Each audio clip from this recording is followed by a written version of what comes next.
Greetings from eMedi News and Heart Care Foundation of India.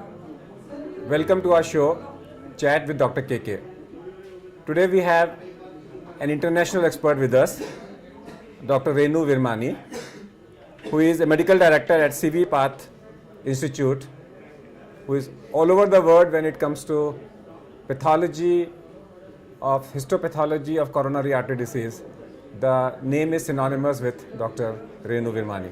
Welcome to our show. Thank you. Today we all talk about that coronary artery disease is an epidemic in the country, in India.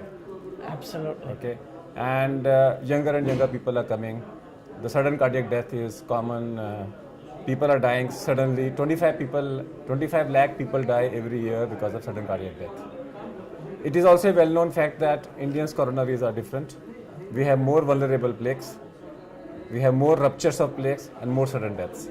So, from a family physician and MD physician level, I'm not talking about DM cardiology and a very high level. Yeah. From a MD physician point of view or at a family doctor level point of view, how will you make him understand what a vulnerable plaque is?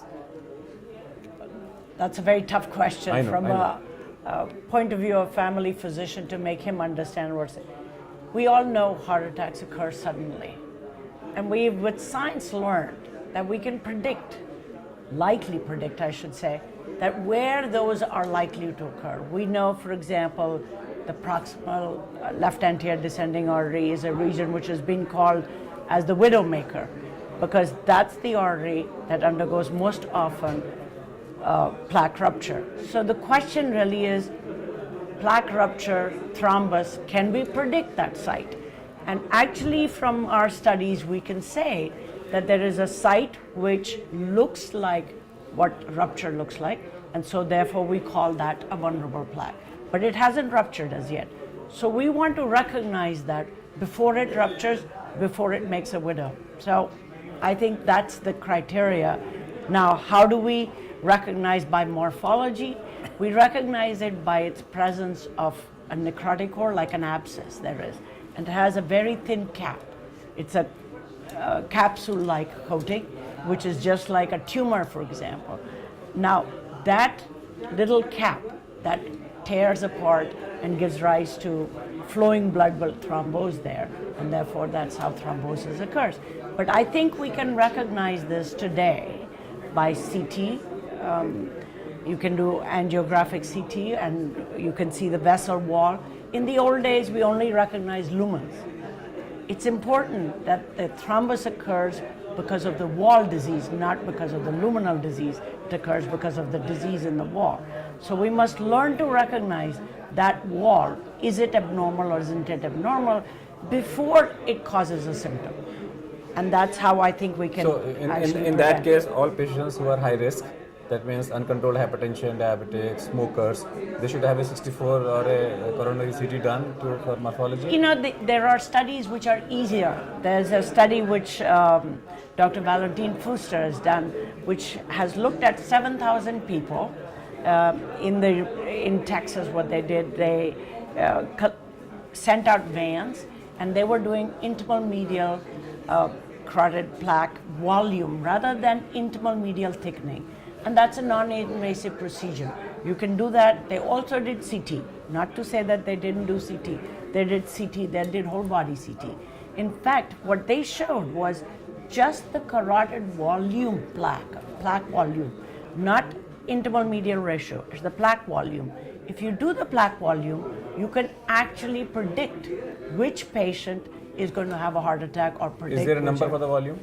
They had, I don't remember the details of the volume. I think it's 4 or 5 millimeters square. I don't remember the details of it. Okay. So with a simple ultrasound, you should be able to, instead of a thickness, you go for a volume. You will look for volume. In that volume, if I do high resolution carotid ultrasound, I should be able to see if it is heterogeneous, and if I see a echo-dense periphery and equilucent in the area, and then the upper portion, I will call it as the cap, and the equilucent will be like a lipid core. Yes. And if I see an ulcer above that, that is for sure a vulnerable plaque. A vulnerable plaque, but that's for carotid. Yes. But if you look at carotid, same way, ankle brachial index, you can do. Okay. The same plaque I can see in femoral.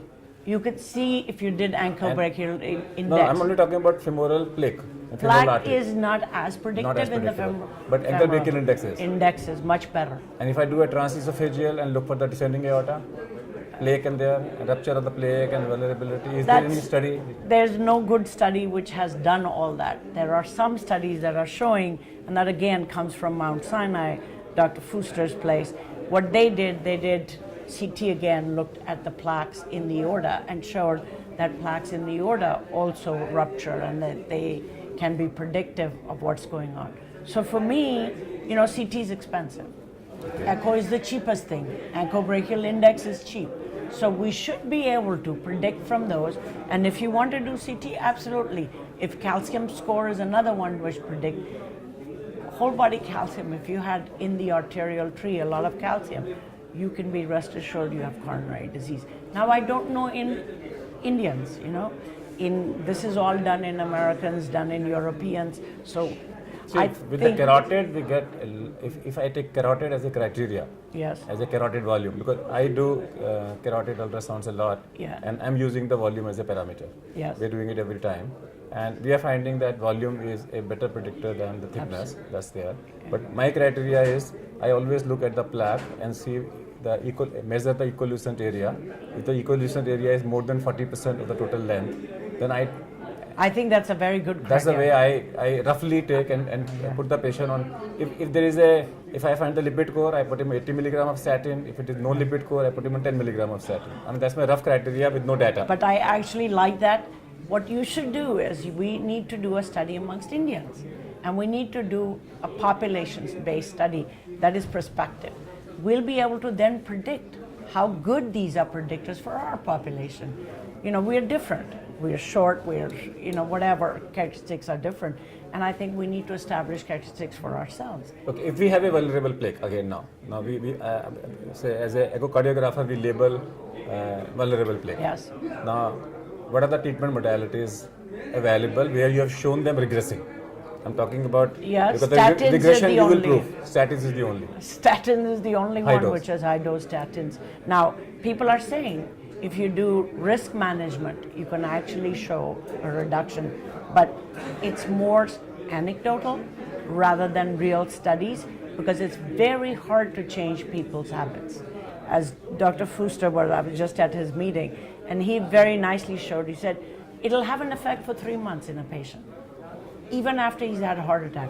After that, he's back to his old system, his old habits. So it's very important that we emphasize and teach people that risk factor management is very important.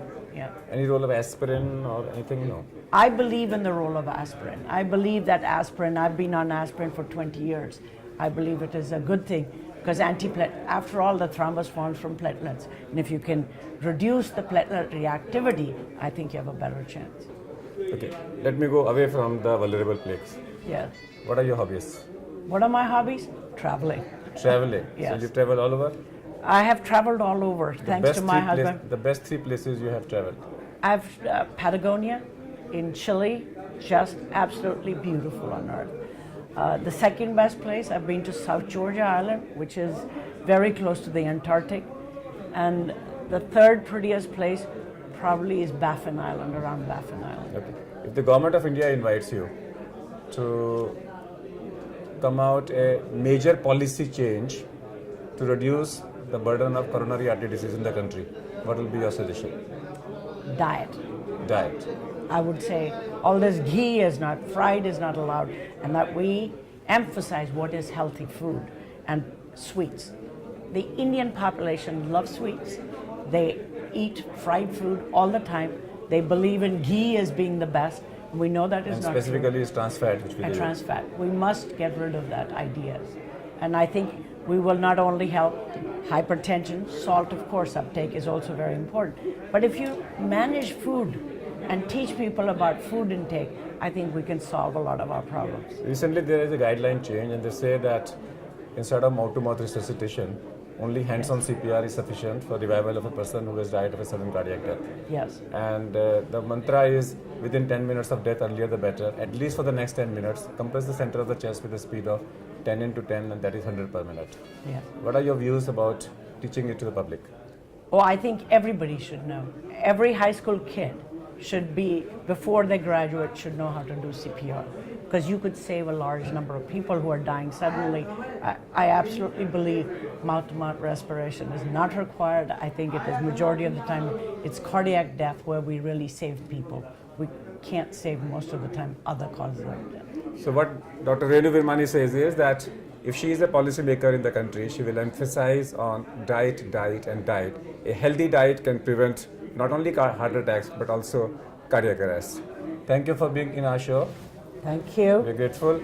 And that's all for today. We'll come back with one more show. Till that, goodbye. Thank you.